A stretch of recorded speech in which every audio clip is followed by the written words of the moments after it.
उत्पत्ति अध्याय 1 सृष्टि का वर्णन। आदि में परमेश्वर ने आकाश और पृथ्वी की सृष्टि की, और पृथ्वी बेडौल और सुनसान पड़ी थी, और गहरे जल के ऊपर अंधियारा था, तथा परमेश्वर का आत्मा जल के ऊपर मंडलाता था। तब परमेश्वर ने कहा, उजियाला हो, तो उजियाला हो गया। और परमेश्वर ने उजियाले को देखा कि अच्छा है, और परमेश्वर ने उजियाले को अंधियारे से अलग किया, और परमेश्वर ने उजियाले को दिन और अंधियारे को रात कहा, तथा सांझ हुई फिर भोर हुआ। इस प्रकार पहला दिन हो गया। फिर परमेश्वर ने कहा, जल के बीच एक ऐसा अंतर हो कि जल दो भाग हो जाए। तब परमेश्वर ने एक अंतर करके उसके नीचे के जल और ऊपर के जल को अलग कर दिया, और वैसा ही हो गया। और परमेश्वर ने उस अंतर को आकाश कहा, तथा सांझ हुई और फिर भोर हुआ। इस प्रकार दूसरा दिन हो गया। फिर परमेश्वर ने कहा, आकाश के नीचे का जल एक स्थान में इकट्ठा हो, और सूखी भूमि दिखाई दे, और वैसा ही हो गया। और परमेश्वर ने सूखी भूमि को पृथ्वी कहा, तथा जो जल इकट्ठा हुआ उसको उसने समुद्र कहा। और परमेश्वर ने देखा कि अच्छा है। फिर परमेश्वर ने कहा, पृथ्वी से हरी घास तथा बीज वाले छोटे छोटे पेड़ और फलदायी वृक्ष भी, जिनके बीज उन्हीं में एक एक की जाति के अनुसार होते हैं, पृथ्वी पर उगे, और वैसा ही हो गया।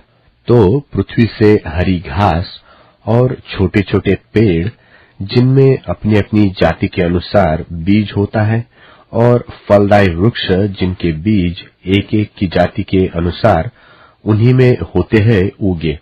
और परमेश्वर ने देखा कि अच्छा है। तथा सांझ हुई फिर भोर हुआ। इस प्रकार तीसरा दिन हो गया।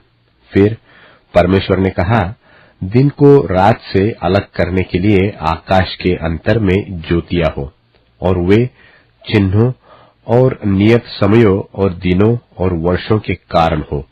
और वे ज्योतियां आकाश के अंतर में पृथ्वी पर प्रकाश देने वाली भी ठहरे, और वैसा ही हो गया। तब परमेश्वर ने दो बड़ी ज्योतियां बनाई। उनमें से बड़ी ज्योति को दिन पर प्रभुता करने के लिए, और छोटी ज्योति को रात पर प्रभुता करने के लिए बनाया, और तारागण को भी बनाया। परमेश्वर ने उनको आकाश के अंतर में इसलिए रखा कि वे पृथ्वी पर प्रकाश दे, तथा दिन और रात पर प्रभुता करे, और उजियाले को अंधियारे से अलग करे। और परमेश्वर ने देखा कि अच्छा है। तथा सांझ हुई फिर भोर हुआ। इस प्रकार चौथा दिन हो गया। फिर परमेश्वर ने कहा, जल जीवित प्राणियों से बहुत ही भर जाए, और पक्षी पृथ्वी के ऊपर आकाश के अंतर में उड़े। इसलिए परमेश्वर ने जाति जाति के बड़े बड़े जल जंतुओं की और उन सब जीवित प्राणियों की भी सृष्टि की, जो चलते फिरते हैं, जिनसे जल बहुत ही भर गया। और एक एक जाति के उड़ने वाले पक्षियों की भी सृष्टि की। और परमेश्वर ने देखा कि अच्छा है। और परमेश्वर ने यह कहके उनको आशीष दी कि फूलो, फलो और समुद्र के जल में भर जाओ, और पक्षी पृथ्वी पर बढ़े। तथा सांझ हुई फिर भोर हुआ। इस प्रकार पांचवां दिन हो गया। फिर परमेश्वर ने कहा, पृथ्वी से एक एक जाति के जीवित प्राणी, अर्थात घरेलू पशु और रेंगने वाले जंतु और पृथ्वी के वन पशु, जाति जाति के अनुसार उत्पन्न हो, और वैसा ही हो गया।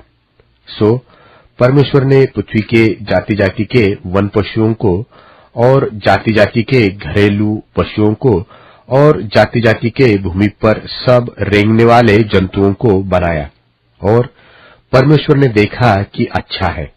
फिर परमेश्वर ने कहा, हम मनुष्यों को अपने स्वरूप के अनुसार अपनी समानता में बनाए, और वे समुद्र की मछलियों और आकाश के पक्षियों और घरेलू पशुओं और सारी पृथ्वी पर और सब रेंगने वाले जंतुओं पर जो पृथ्वी पर रेंगते हैं अधिकार रखे।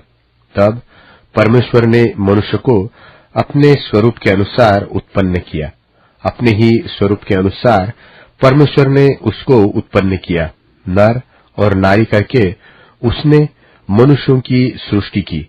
और परमेश्वर ने उनको आशीष दी और उनसे कहा, फूलो फलो और पृथ्वी में भर जाओ और उसको अपने वश में कर लो और समुद्र की मछलियों तथा आकाश के पक्षियों और पृथ्वी पर रेंगने वाले सब जंतुओं पर अधिकार रखो। फिर परमेश्वर ने उनसे कहा, सुनो, जितने बीज वाले छोटे छोटे पेड़ सारी पृथ्वी के ऊपर हैं और जितने वृक्षों में बीज वाले फल होते हैं, वे सब मैंने तुमको दिए हैं, वे तुम्हारे भोजन के लिए है। और जितने पृथ्वी के पशु और आकाश के पक्षी और पृथ्वी पर रेंगने वाले जंतु हैं, जिनमें जीवन के प्राण हैं, उन सब के खाने के लिए मैंने सब हरे हरे छोटे पेड़ दिए हैं। और वैसा ही हो गया।